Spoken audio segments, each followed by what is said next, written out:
പശ്ചിമേഷ്യയിൽ സംഘർഷം 6ാം ദിവസവും തുടരുമ്പോൾ ഗൾഫ് മേഖലയിൽ ഇറാന്റെ ആക്രമണം ശക്തമാവുകയാണ്. ബഹ്റൈനിൽ 2 ഹോട്ടലുകളിലും ഒരു ഫ്ളാറ്റിലും ആക്രമണം നടന്നു. ഖത്തറിൽ കനത്ത ജാഗ്രത തുടരുകയാണ്.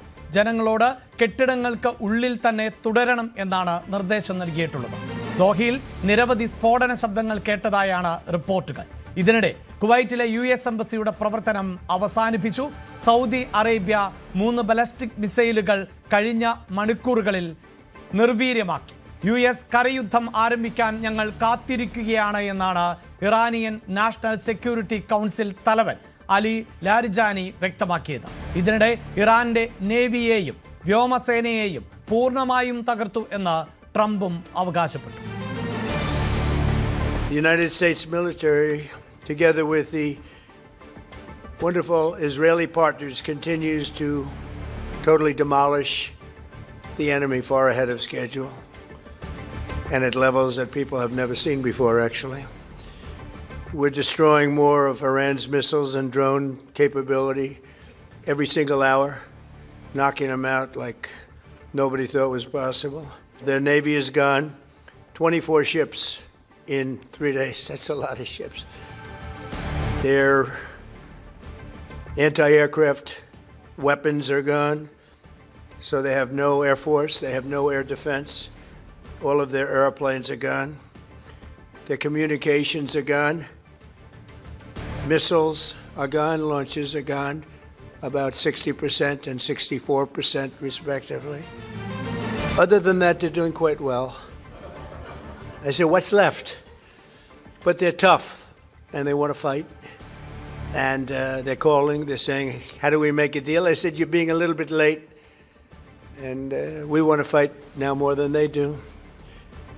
And I'm once again calling on all members of the Iranian Revolutionary Guard, the military and the police, to lay down their arms. They're only going to be killed.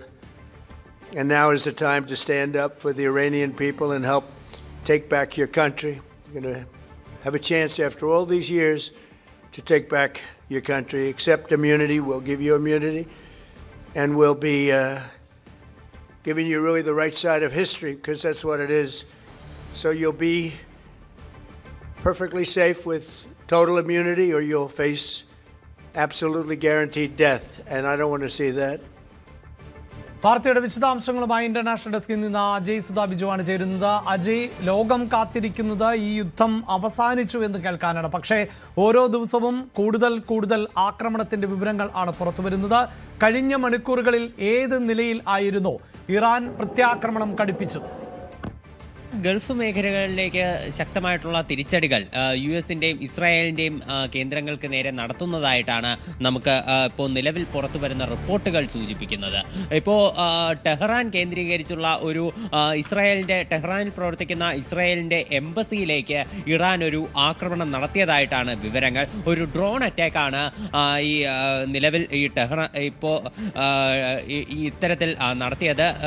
ഒരു നിലവിൽ ബഹ്റൈനിലുള്ള മനാമയിലുള്ള പല കേന്ദ്രങ്ങളിലേക്കും ഇറാൻ ആക്രമണം നടത്തിയിരുന്നു.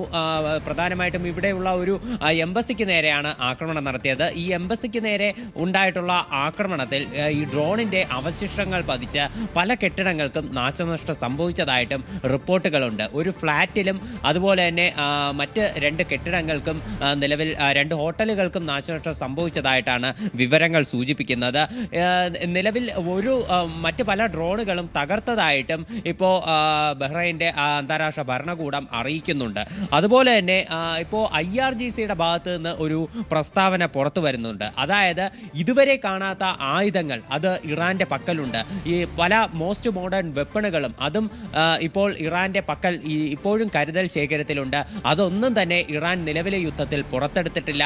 അവ ഉടൻ തന്നെ പുറത്തെടുത്താൽ ശക്തമായിട്ടുള്ള നാശമായിരിക്കും ശത്രുക്കൾക്ക് വരുത്താൻ പോകുന്നത്. വേദനാജനകമായിട്ടുള്ള തിരിച്ചടികൾക്ക് ശത്രുക്കൾ തയ്യാറെടുത്തുകൊള്ളൂ എന്നാണ് IRGC ഏറ്റവും പുതുതായിട്ട് പുറത്തുവിട്ട ഒരു പ്രസ്താവനയിൽ പറയുന്നത്. അതായത് US അവകാശപ്പെടുന്നത് ഇറാന്റെ ഭാഗത്തുള്ള ആയുധങ്ങൾ ഏറെക്കുറെ തീരാറായി, ഉടൻ തന്നെ അവർ യുദ്ധത്തിൽ കീഴടങ്ങും എന്നതാണ്. ട്രംപ് ഒരു പടി കൂടി കടന്ന് അവകാശപ്പെടുന്നത് ഇറാന്റെ നാവികസേനയും അതുപോലെ തന്നെ വ്യോമ പ്രതിരോധ സംവിധാനങ്ങളെയും പൂർണ്ണമായിട്ടും തകർത്തു കഴിഞ്ഞു. ഇനി അവരുടെ കയ്യിൽ മറ്റൊന്നും ചെയ്യാനില്ല. അതുകൊണ്ട് തന്നെ ഇറാനെ എത്രയും വേഗം വരുതിയിലാക്കാൻ കഴിയുമെന്ന് എന്നതാണ് ട്രംപിൻ്റെ ഒരു വാദം. പക്ഷേ IRGC പറയുന്നത് ഇനിയും കൂടുതൽ ആയുധങ്ങൾ തങ്ങളുടെ പക്കൽ ഉണ്ടെന്ന് തന്നെയാണ്. എന്തായാലും ഇതിലേതാണ് വാസ്തവം എന്നുള്ളത് നിലവിൽ സ്ഥിരീകരിക്കാറായിട്ടില്ല.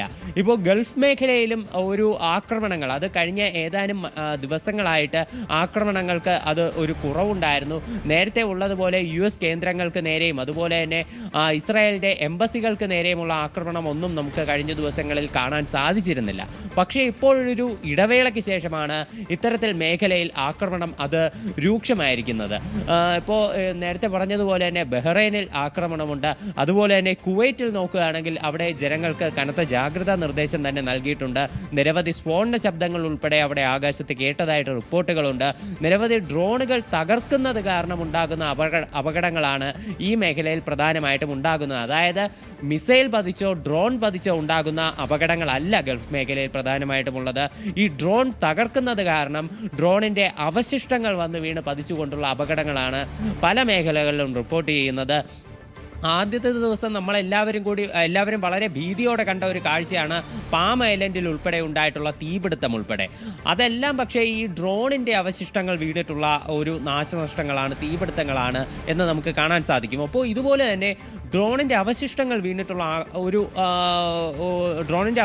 വീണിട്ടുള്ള മരണങ്ങൾ, അതുപോലെ തന്നെ പരിക്കുകൾ, ഇതെല്ലാം കൂടുതൽ ഒരു മാരകം തന്നെയാണ്. ഇപ്പോൾ നമ്മൾ നോക്കുകയാണെങ്കിൽ ഇപ്പോൾ ഈ അടുത്തിടെ ഇപ്പോൾ കുവൈറ്റ് തന്നെ നിരവധി പേർക്ക് പരിക്കേറ്റതായിട്ട് വിവരങ്ങളുണ്ട്. അതുപോലെ തന്നെ ദോഹയിൽ ഇപ്പോൾ നിരവധി സ്ഫോടന ശബ്ദങ്ങൾ കേട്ടതായിട്ട് വിവരമുണ്ട്. ഇതിൻ്റെ അടിസ്ഥാനത്തിൽ ഖത്തർ ഭരണകൂടം കടുത്ത ജാഗ്രതാ നിർദ്ദേശം തന്നെ പുറപ്പെടുവിച്ചിട്ടുണ്ട്.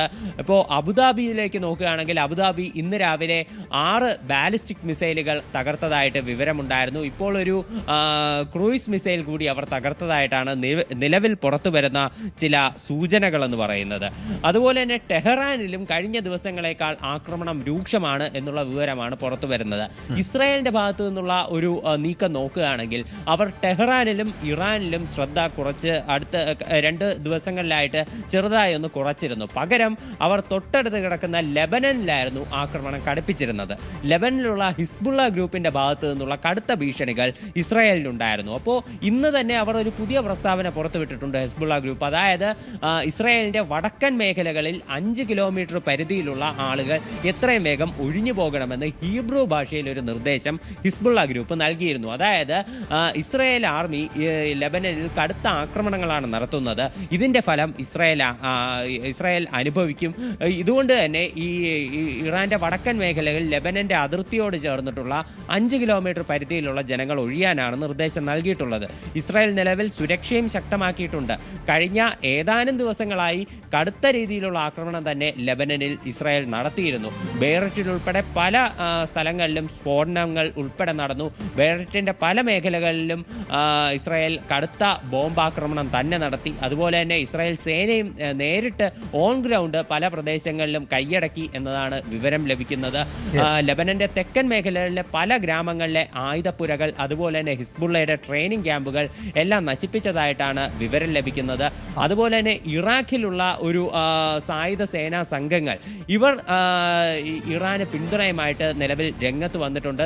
നേരത്തെ തന്നെ ഇറാഖിലെ പല സായുധ ഗ്രൂപ്പുകളും ഇറാന് പിന്തുണ അർപ്പിച്ചിരുന്നു. ഇപ്പോൾ പുതിയ കുറച്ച് ഗ്രൂപ്പുകൾ കൂടി രംഗത്ത് വരുന്നുണ്ട്. ഇവർ അമേരിക്കൻ ബേസുകൾക്ക് കൃത്യമായിട്ടുള്ള ആക്രമണം നൽകി ഇറാനെ സഹായിക്കും എന്നതാണ് നിലവിൽ പറയുന്നത്. അപ്പോൾ എന്തായാലും ഈ അടുത്തുള്ള ചില സന്നദ്ധ ഗ്രൂപ്പുകൾ കൂടി ഇറാന് പിന്തുണയുമായി ഒപ്പമുണ്ട്. അതേസമയം തന്നെ ഈ ഇസ്രായേലും US-ഉം തങ്ങളുടെ ആക്രമണം കടുപ്പിക്കുകയും ചെയ്യുന്നുണ്ട്. തീർച്ചയായും കൂടുതൽ വാർത്തകൾക്ക് News 18 Keralam YouTube channel subscribe ചെയ്യുക.